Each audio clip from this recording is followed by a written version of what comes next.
seolah-olah akan ada gugatan dan lain-lain. Ya tidak benar, itu bukan kewenangan Komdigi. Komdigi jelas menyatakan bahwa langkah yang diambil Komdigi adalah sesuai kewenangan Komdigi di Undang-Undang ITE. Kemarin kan Komdigi sudah mengeluarkan press statement tertulis soal pernyataan Amin Rais yang itu adalah hoax begitu. Boleh Mbak, TV belum dapat soalnya, jadi boleh statementnya soal itu apakah akan dilanjutkan ke ranah hukum? Dalam statement dari Komdigi jelas bahwa kita akan melakukan langkah-langkah sesuai dengan tugas Komdigi yang diamanahkan di Undang-Undang ITE ketika menemukan hoax dan juga ujaran kebencian. Apa langkah-langkah dan kewenangan Komdigi, teman-teman bisa cek sendiri ya. Jadi salah satunya adalah melakukan take down. Jadi melakukan take down itu adalah juga bagian dari proses langkah hukum yang memang menjadi kewenangan Komdigi. Tentu yang akan kita lakukan, ini kan ada beberapa media yang bukan media ya, mungkin saya nggak tahu media atau bukan, tapi seolah-olah akan ada gugatan dan lain-lain. Ya tidak benar, itu bukan kewenangan Komdigi. Komdigi jelas menyatakan bahwa langkah yang diambil Komdigi adalah sesuai kewenangan Komdigi di Undang-Undang ITE. Saya rasa itu, terima kasih teman-teman. Mari.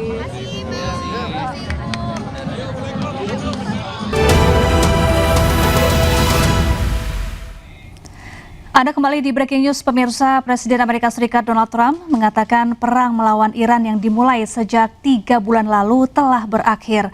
Namun Trump menegaskan ancaman Iran masih signifikan dan pasukan Amerika Serikat akan terus disiagakan di Timur Tengah.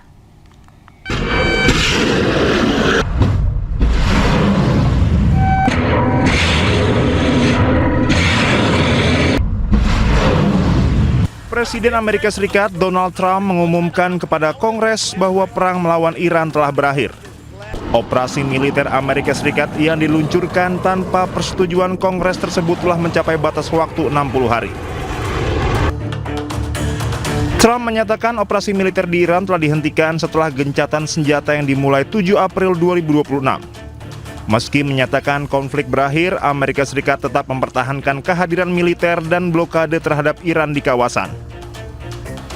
Blokade Amerika Serikat di Iran akan berlanjut hingga kebebasan navigasi di Selat Hormuz pulih.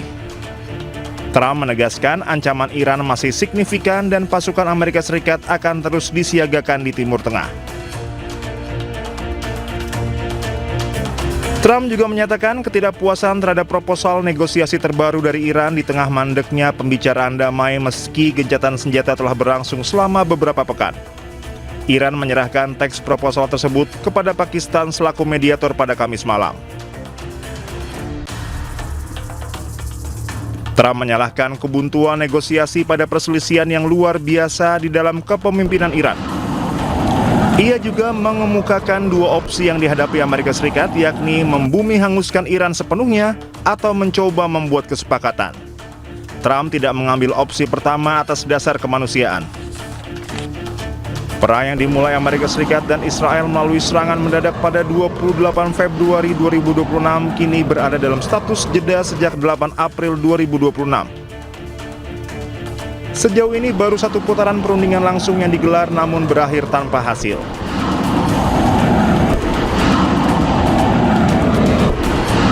Berdasarkan Undang-Undang Kekuasaan Perang, Presiden Amerika Serikat memiliki waktu 60 hari melancarkan perang tanpa persetujuan Kongres.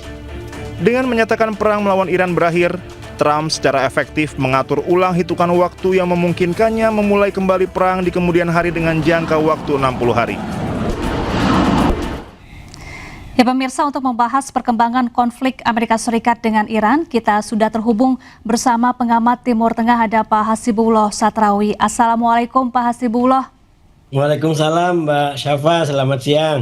Baik, Pak Hasibullah, ini Iran mengajukan proposal balasan berisi 14 poin kepada Amerika Serikat yang meminta penghentian pertempuran secara permanen dan juga penarikan penuh pasukan Amerika Serikat. Seberapa realistis tuntutan ini bisa dipenuhi oleh Amerika Serikat? Ya, terima kasih Mbak Syafa. Ini perkembangan terbaru terkait dengan 14 poin yang diajukan oleh Iran kepada Amerika. Terus terang saya juga belum mendapatkan naskah lengkapnya atau poin-poin lengkapnya. Cuman beberapa media di Timur Tengah, terutama Al Jazeera, sudah melansir beberapa poin yang termaktub atau dikatakan ada dalam 14 poin tersebut. Nah, kalau kita baca dari poin-poin yang ada, maka sebenarnya tidak terlalu berbeda secara prinsip daripada poin-poin ataupun pembahasan yang telah diajukan oleh Iran sebelumnya. Misalkan Iran minta agar Amerika atau pasukan Amerika meninggalkan sekitar Iran dan Timur Tengah secara umum, terus pembukaan aset-aset yang dibekukan, lalu kemudian komitmen untuk tidak melakukan perang kembali ke depan, serangan kembali dan lain sebagainya. Cuman yang paling baru dan menurut saya bisa menjadi pintu kompromi itu memang terkait dengan manajemen baru pengelolaan Hormuz yang terus terang kalau dibandingkan dengan paper-paper sebelumnya ini bisa dikatakan kayak semacam bisa menjadi pintu kompromi. Tapi sebelum saya masuk ke lebih lanjut tentang sejauh mana ini mungkin, yang harus kita juga pahami bahwa proposal ini saya sebut lahir dalam konteks fase ke-6 dari perang ini. Fase ke-6 yang saya maksud itu adalah sebuah fase di mana terutama kalau bagi Amerika ini kayak semacam mengalami recharge atau pengecasan kembali dari energinya yang di fase sebelumnya, fase kelima, saya mencatatnya dari tanggal 21 semenjak Amerika mengumumkan perpanjangan gencatan senjata secara sepihak, itu kan terus terang bagi saya kekalahan diplomasi bagi Amerika, karena Amerika seakan-akan tidak lagi bisa memainkan power apapun. Kalaupun dia mau ngancam-ngancam sebelumnya juga sudah terlalu sering mengancam. Dan saya melihat dari tanggal 21 sampai katakanlah tanggal 1 kemarin, polanya, kurvanya bagi saya adalah justru diplomasi Amerika menurun. Nah, ada peningkatan kembali setelah 1 Mei yang saya sebut sebagai fase ke-6 karena mungkin Amerika merasa selamat atau terbebas dari jebakan atau dari bayang-bayang 60 hari yang membatasi wewenangnya sebagai kepala tertinggi angkatan bersenjata di Amerika. Dan kita tahu dia membebaskan diri sebenarnya lebih pasnya dari ketentuan 60 hari itu karena mengajukan tafsir bahwa perang yang dilakukan malah dia tidak menyebutnya sebagai perang. Aksi militer yang dilakukan tidak sampai 60 hari karena sudah berhenti sejak tanggal 7 April. Berarti kalau dihitung dimulai dari tanggal 28 Februari, maka kurang lebih aksi militer yang dilakukan oleh Trump itu hanya berlangsung antara 39 sampai 40. 39 itu kalau tanggal 7 berdasarkan tanggal di Amerika, atau tanggal 8 waktu kita karena kita lebih cepat. Nah, dengan adanya penafsiran seperti ini maka Trump meloloskan diri dari klausul bahwa 60 hari itu adalah batas terakhir dari wewenang yang bisa digunakan dan selebihnya dia harus meminta izin atau restu dari Kongres. Kalau enggak maka dia harus menarik pasukan Amerika. Nah, sekarang saya ikutin di beberapa media itu terjadi perdebatan luar biasa di publik Amerika di antara yang mendukung dan juga yang tidak. Bagi yang mendukung tentu saja ini dianggap sebagai kehebatan, maka bahkan dianggap sebagai kejeniusan karena bisa di satu sisi dia terselamatkan dari ketentuan ini, tapi di sisi lain dia tidak harus menarik pasukan dan bisa memulai perang kembali kapan saja. Tapi bagi mereka yang kontra, terutama dari kubu Demokrat, maka ini dianggap sebagai manuver dan permainan terhadap ketentuan hukum yang berlaku di Amerika. Karena tiba-tiba cara penafsirannya adalah cara penafsiran seperti tadi, ini perangnya tidak sampai 60, maka dianggap tidak memenuhi klausul 60 hari. Padahal bagi orang-orang Demokrat, bagi kebanyakan sebagian ahli hukum yang mengikuti persoalan ini, itu kan peraturannya dianggap 60 hari semenjak pertama dilaporkan kepada Kongres yaitu 2 Maret sampai pada akhirnya 60 hari berikutnya.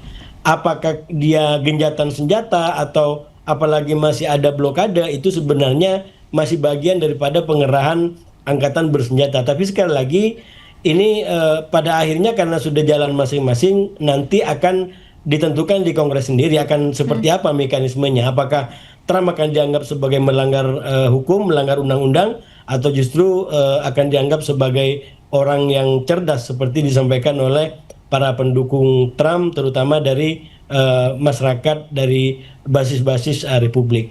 Nah, yang ingin saya katakan Mbak Syafa dari ini semua, maka ini yang saya bilang, Trump mendapatkan kayak semacam kepercayaan kembali, mendapatkan kekuatan kembali, dan itu sangat terlihat dari pola komunikasinya yang kembali datang dengan ancaman-ancaman gitu. Bahwa misalkan tadi kalau Iran tidak kooperatif ya mungkin akan diambil lagi opsi senjata.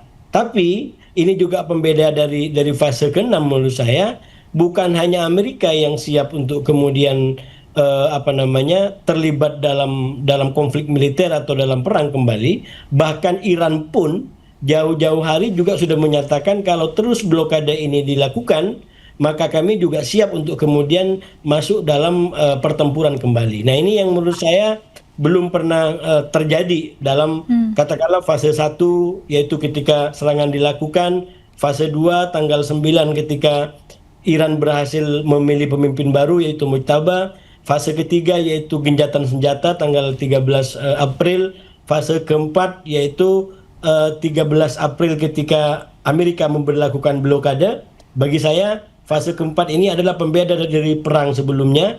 Kalau perang sebelumnya adalah perang katakanlah untuk tujuan nuklir, dia nyerang kemana-mana, maka per 13 April itu menjadi kayak semacam perang maritim karena konsentrasi krisis ada di maritim, terutama di Selat Hormuz dan pelabuhan-pelabuhan Iran. Nah, fase kelima itu adalah ketika Amerika mengumumkan genjatan senjata secara sepihak, yang bagi saya itu adalah kekalahan diplomasi Amerika, sehingga walaupun Amerika sudah ngejar-ngejar utusan Iran untuk bisa bernego secara langsung, tetap aja tidak diterima, dan itulah kemudian menjadi pertemuan lanjut ke Rusia. Dan 1 Mei bagi saya adalah fase yang pembeda yang sangat penting, karena ini adalah kedua belah pihak menurut saya ibarat kurvanya itu dia agak berdekatan dan sama-sama siap untuk berunding, tapi juga sama-sama siap untuk berperang. Ya, lalu apakah proposal terbaru yang diajukan Iran ini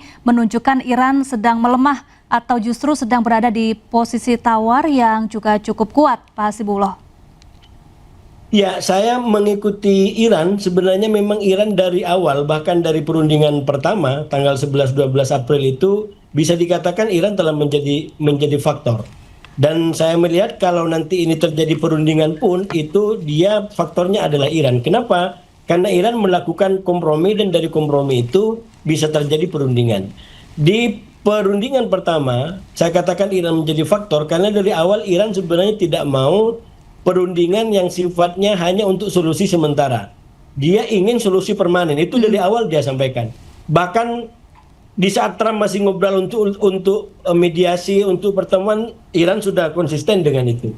Nah, pertemuan pertama bisa tercapai itu sebenarnya karena Iran kompromi mau menerima solusi perundingan atau genjatan senjata selama 2 minggu ini. Nah, dalam proposal baru menurut saya memang ada yang menarik ini kita melihatnya, yaitu bahwa Iran tidak lagi menggunakan istilah bahwa dia berhak untuk mengontrol Hormuz sepenuhnya. Jadi dia menggunakan istilah minimal yang saya baca, ini belum tentu benar karena bukan merujuk kepada naskah yang mereka berikan, tapi ini berdasarkan info-info yang tersebar di media. Tapi di dalam data yang saya baca sementara menggunakan istilah menggunakan mekanisme atau manajemen baru terkait dengan Hormuz. Dan ini sebenarnya menjadi salah satu isu yang paling krusial karena dari berbagai macam isu yang diajukan, yang mentokkan dua, yaitu soal Hormuz dan soal nuklir. Soal Hormuz itu pada intinya, pada pokoknya adalah karena Iran mau ke depan itu Hormuz tetap di dalam kontrolnya. Dan ini bahkan disampaikan juga oleh Mujtaba sebagai pemimpin tertinggi bahwa Hormuz adalah bagian dari Iran dan ke depan akan dikelola dengan sistemnya Iran. Nah, ini yang menurut saya suka atau tidak suka, dukung atau tidak mendukung kepada Iran, saya selalu sampaikan Selat Hormuz itu bisa menjadi titik balik. Saya mengatakan pada awalnya mungkin masyarakat dunia akan mendukung yang dilakukan oleh Iran di Hormuz. Apalagi Iran sangat pintar membuat narasi bahwa Hormuz itu dilakukan bukan Iran dari awal tidak mengatakan menghalangi Hormuz, tapi mengatakan mengamankan Hormuz. Karena dengan adanya perang yang dilakukan oleh Israel dan Amerika, maka Hormuz tidak lagi aman. Nah itu legitimasi atau pembenaran yang dibuat, walaupun faktanya mungkin ada kayak semacam penarikan tarif tertentu. Nah, semakin ke sini itu Iran semakin mutlak katakanlah mengkapitalisasi atau mengamankan, tapi lebih daripada sekedar mengamankan karena juga mengambil tarif di situ dan tidak semuanya juga dapat izin. Punya kita juga belum lewat di situ, padahal saya selalu katakan Indonesia nggak punya salah apa kepada Iran dan nggak ada kaitan dengan Israel. Jadi mestinya kapal-kapal kita sudah bisa lolos dari Hormuz. Nah, terlepas dari persoalan subjektif saya dan kita semua tentang kapal kita ingin kembali kepada persoalan Hormuz dan Iran. Pada awalnya Iran dimaklumi mungkin oleh paling tidak masyarakat dunia yang ingin dunia lebih adil agar Amerika tidak double standar dengan cara katakanlah manajemen yang dilakukan Iran, yaitu kapal-kapal dari Amerika dan Israel tidak boleh melintas misalkan. Itu normatifnya. Tapi menurut saya tetap aja ini tidak bisa selamanya dan tidak bisa semuanya. Tidak bisa selamanya artinya apa? Kalau mau dipermaninkan, maka saya yakin negara-negara lain juga mau terlibat karena kepentingannya juga terkait di situ. Jadi Hormuz tidak bisa lagi hanya menjadi persoalan Iran, apalagi cuma dengan Oman, apalagi juga cuma dengan Amerika. Sekarang ini dengan Hormuz diblokade double blokade, kan yang menjadi terdampak bukan hanya Iran, bukan hanya Amerika, bukan hanya Oman, tapi seluruh negara. Mulai dari katakanlah negara-negara Arab Teluk sendiri, bahkan juga negara-negara Eropa, bahkan kita juga Asia dan masih banyak yang lain. Jadi itu artinya apa? Kalau kita berkaitan dengan manajemen Hormuz ke depan, saya yakin tidak cukup hanya diselesaikan oleh 2 atau 3 negara ini, tapi butuh pelibatan masyarakat global. Itu tentang masanya. Tentang target apalagi